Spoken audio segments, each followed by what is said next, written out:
ఉక్రెయిన్తో శాంతి చర్చలకు రష్యా ముందుకు రాకపోవడమే ట్రంప్ అసహనానికి కారణంగా తెలుస్తోంది.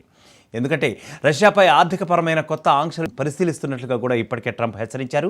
ఈ నేపథ్యంలో భారత్ పట్ల కూడా ట్రంప్ ఒక అక్కస్తో వ్యవహరిస్తున్నారు. వ్యవహార శైలి కూడా ఆయనది మరింత కఠినంగా మారుతుంది. ఎందుకంటే ట్రంప్ వ్యవహార శైలితో భారత్ అమెరికాల మధ్య వాణిజ్య ఒప్పంద చర్చల్లో ఇప్పుడైతే ప్రతిష్టంభన ఏర్పడింది. ఎందుకంటే గత కొద్ది కాలంగా సుంకాలు అనుకోండి, రకరకాల కారణాలు ఉన్నాయి. ఏదో ఒక రకమైనటువంటి అక్కస్ అయితే ఆయన వెళ్ళగక్కుతున్నటువంటి పరిస్థితి అయితే ఉంది.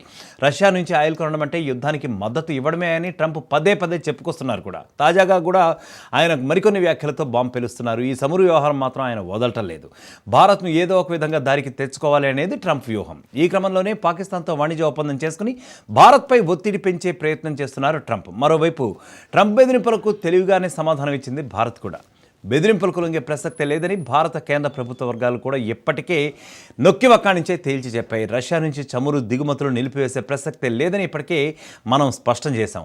భారత చమురు కొనుగోళ్లు జాతీయ ప్రయోజనాలపై ఆధారపడి మార్కెట్ శక్తులకు అనుగుణంగా జరుగుతూ ఉంటాయని చెప్పి కూడా మన భారత్ వాణిజ్య వర్గాలు పేర్కొంటున్నాయి. భారత్ చమురు కొనుగోలు చేసి రష్యా యుద్ధానికి డబ్బులు అందిస్తోందని ధ్వజమెత్తారు డొనాల్డ్ ట్రంప్. దీనికి కారణంగా భారత దిగుమతులపై టారిఫ్ను గణనీయంగా పెంచుతాను అని చెప్పి కూడా ఆయన ఒక రకంగా వార్నింగ్ ఇచ్చారు, బెదిరించారు కూడా. అయితే ఎంత శాతం పెరుగుతుంది అన్న వివరాలను మాత్రం ఆయన వెల్లడించలేదు.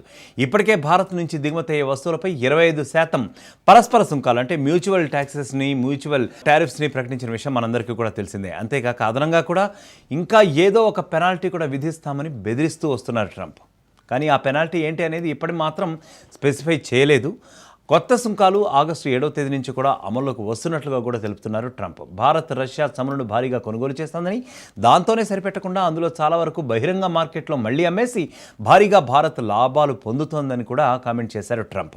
ఉక్రెయిన్పై యుద్ధం చేస్తున్న రష్యా ఎంతమంది ప్రజల ప్రాణాలను తీస్తున్నా భారత్ మాత్రం పట్టించుకోవట్లేదు అని చెప్పి ఆయన చెప్పుకొస్తున్నారు.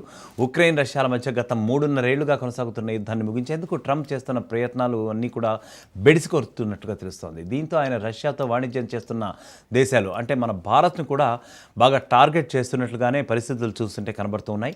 ముఖ్యంగా భారత్పై ఆయన తరచూ బెదిరింపులకు దిగుతున్నారు. ఇప్పటికే భారత్పై ప్రతీకార సుంకాలు విధించిన ట్రంప్ వీటిని ఇంకా కూడా పెంచుతానని చెప్పి తాజా బెదిరింపులకు కూడా దిగుతున్నారు.